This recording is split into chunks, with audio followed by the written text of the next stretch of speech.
चाचा टीवी। शहर आई देहाती बहू। हाल ही में रोहन की शादी निर्मला नाम की लड़की से हुई थी। निर्मला गांव की लड़की थी। रोहन के पिता और निर्मला के पिता दोनों बचपन के दोस्त थे। उन्होंने बचपन में ही एक दूसरे से वादा कर लिया था कि दोनों बच्चों के बड़े होते ही उनकी शादी करवा देंगे।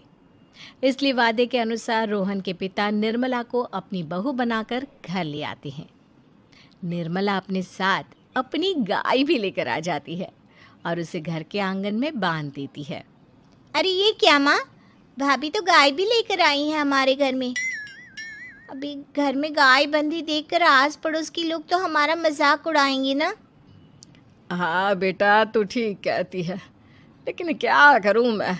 तू तो जानती है तेरे पिता किसी की नहीं सुनते। अरे ये क्या निर्मला, तुम अपने साथ गाय क्यों लेकर आई हो? आपके शहर में पैकेट वाला मिलावटी दूध मिलता है ना, लेकिन मुझे तो रोज ताजा दूध पीने की आदत है। गाय लाकर मैंने ना बहुत अच्छा किया है। अब हम सब रोज ना गाय का ताजा ताजा दूध पियेंगे। अरे ये सब तो ठीक है, लेकिन तुम ध्यान रखना कि तुम्हारी गाय की वजह से आस पड़ोस के लोगों को कोई तकलीफ ना हो। हाँ हाँ, मैं सब देख लूँगी, आप चिंता ना करें। कुछ दिन बीत जाते हैं। फिर एक दिन, चल बहू, आज हमें बाजार से सब्जी खरीदने जाना है। उसके बाद सुनीता निर्मला को बाजार में ले जाती है।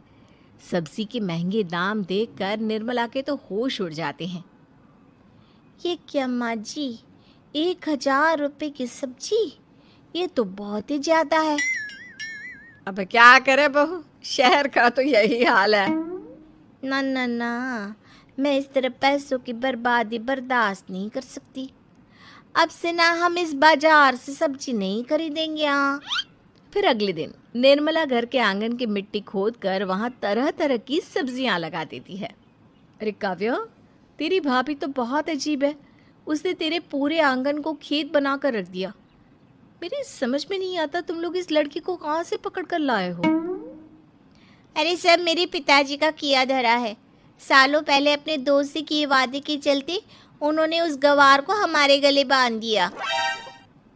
अरे तेरी भाभी सच में एक नंबर की गंवार है। उसे तो ढंग के कपड़े पहनने तक नहीं आते, ऊपर से उसने तेरे घर को गांव का तबेला बना कर रख दिया है। उन औरतों की बातें सुनकर काव्या को बहुत बुरा लगता है। फिर वो अपने भाई रोहन से इस बात की शिकायत करने लगती है। रोहन निर्मला को समझाने की बहुत कोशिश करता है, लेकिन निर्मला के आगे उसकी एक नहीं चलती। फिर एक दिन रोहन निर्मला को एक शादी में ले जाता है। सभी मेहमान खाना खाने में व्यस्त थे। उधर रोहन भी अपने दोस्तों से गप्पे लड़ाने लगता है। तभी निर्मला तंदूरी चिकन के स्टॉल से ढेर सारे लेग पीस उठाकर अपने पर्स में डालना शुरू कर देती है। घर जाने के बाद इसे फ्रिज में रख दूंगी और कल सुबह मजे से खाऊंगी। फिर खाना खाने के बाद दोनों पति पत्नी वहाँ से जाने लगते हैं, लेकिन तभी दुल्हन का भाई उन्हें रोक लेता है। अरे ये सब क्या है? मैंने यहाँ खाना खाने के लिए सबको बुलाया था, खाना चोरी करने के लिए नहीं। तुमने पर्स में जो चिकन के लेग पीस छुपा रखे ना, चलो बाहर निकालो उन्हें। दुल्हन का भाई फौरन निर्मला से पर्स छीनकर सारे लेग पीस बाहर निकाल लेता है। मैंने इतना खर्चा करके खाने पीने का इंतज़ाम किया है और तुम हो कि यहाँ से खाना चोरी करके ले जा रही हो? शर्म आनी चाहिए तुम्हें। वहाँ मौजूद सभी लोग निर्मला को भला बुरा कहने लगते हैं। अपनी बेइज्जती होते देख रोहन दुल्हन के भाई से माफ़ी मांगकर निर्मला को घर ले आता है। निर्मला, आज तुमने सबके सामने मेरी नाक कटवा दी। आखिर तुम्हें चिकन के पीस चुराने की ज़रूरत क्या थी? मुझे माफ़ कर दीजिए रोहन जी। दरअसल ना, हमारे गांव में जब भी शादी होती थी तब मैं और मेरी सहेलियाँ इसी तरह शादी से ढेर सारा खाना लेकर आते थे। मुझे नहीं पता था कि मेरी इस गलती से आपकी इतनी बेइज्जती हो जाएगी। मुझे माफ़ कर दीजिए, आज के बाद ऐसी गलती कभी ना करेंगे। इतना कहकर निर्मला रोने लगती है। निर्मला को रोते देख रोहन का दिल पिघल जाता है और वो उसे माफ़ करके गले लगा लेता है। इस तरह कुछ दिन बीत जाते हैं। फिर एक दिन रोहन उदास होकर घर लौटता है। रोहन के कपड़े बुरी तरह फटे हुए थे। अरे बेटा, ये सब क्या है? किसी के साथ मारा पीटी हो गई है क्या? नहीं माँ, आज हमारी ज़िंदगी का सबसे बुरा दिन है। म्यूनसिपाल्टी वालों ने हमारी दुकान तोड़ दी। आज से हमारी आमदनी पूरी तरह बंद हो गई। हे भगवान, हमने तो किस्त पर ढेर सारा सामान ले रखा है। अब हम सारे सामान की किस्त कैसे चुकाएंगे? मेरी तो सोचने समझने की शक्ति ही खत्म हो गई। पता नहीं आगे हमें और कितनी मुसीबत झेलनी पड़ेगी। आप सबको ना चिंता करने की जरूरत ना है, मैं सब ठीक कर दूंगी। तो कहना क्या चाहती है बहू? हम ना बोल कर नहीं बल्कि करके दिखाएंगे। हाँ। उसके बाद निर्मला अपने पिता को फ़ोन करके गांव से 5 गाय मंगवा लेती है और फिर अगले दिन निर्मला सभी गायों का दूध निकाल कर बड़े बर्तन में भर लेती है। तुम ये सब क्या कर रही हो निर्मला? मेरी तो कुछ समझ में नहीं आ रहा। हम ना इन गायों का दूध बेचने जा रहे हैं। उसके बाद हमारे पैसों की समस्या खत्म हो जाएगी। हे भगवान, बस यही दिन देखना बाकी रह गया था। भाभी दूध वाली बनकर दूध बेचेंगी तो मोहल्ले में इज्जत क्या रहेगी हमारी? सभी लोग हमें तरह तरह की ताने मारेंगे। आप ना ऐसी बेकार की बातें ना करो काव्या जी।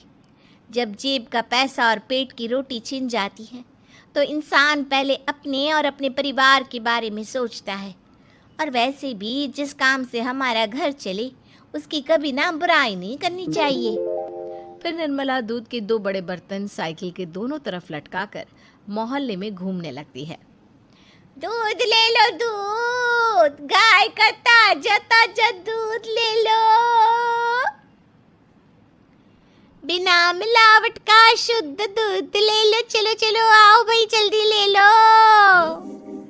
तभी निर्मला के पास कुछ औरतें आती हैं।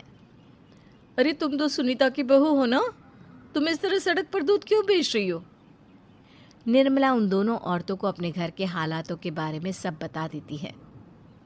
देखिए, मैंने ना अभी अभी गाय का ताजा दूध निकाला है। आप सब तो रोज पैकेट का दूध पीती हो, आज गाय का ताजा दूध पी कर देखिए, इसकी ना बात ही कुछ और है। हाँ बहू, मुझे तुम्हारी बात समझ में आ गई। लाओ, मुझे 2 लीटर दूध दे दो। उस औरत की देखा देखी बाकी औरतें भी निर्मला से दूध खरीदना शुरू कर देती है। थोड़ी ही देर में निर्मला सारा दूध बेचकर ढेर सारे पैसे इकट्ठे कर लेती है।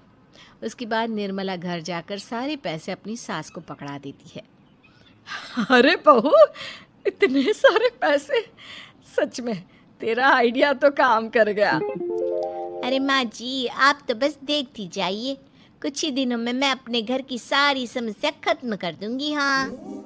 फिर अगले दिन से निर्मला गायों के गोबर से ढेर सारे उपले तैयार करके बेचना शुरू कर देती है। निर्मला को पैसे कमाते देख रोहन के अंदर भी हिम्मत आ जाती है और वो भी दूध बेचने का फैसला करता है। निर्मला के कहने पर उसके पिताजी कुछ और गायों का बंदोबस्त कर देते हैं। इस तरह दोनों पति पत्नी मिलकर दूध बेचना शुरू कर देते हैं। कुछ ही महीनों में उनका दूध का व्यापार खूब फल फूल जाता है। इसके चलते रोहन एक बड़ी दूध की डेयरी भी खोल लेता है।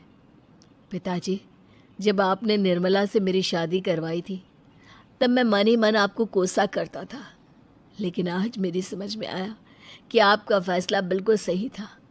आज अगर निर्मला ना होती तो पता नहीं हमारा क्या हाल होता। हाँ बेटा, तू ठीक कहता है। हमारी बहू ने तो हमें उजड़ने से बचा लिया। भगवान ऐसी बहू सबको दे।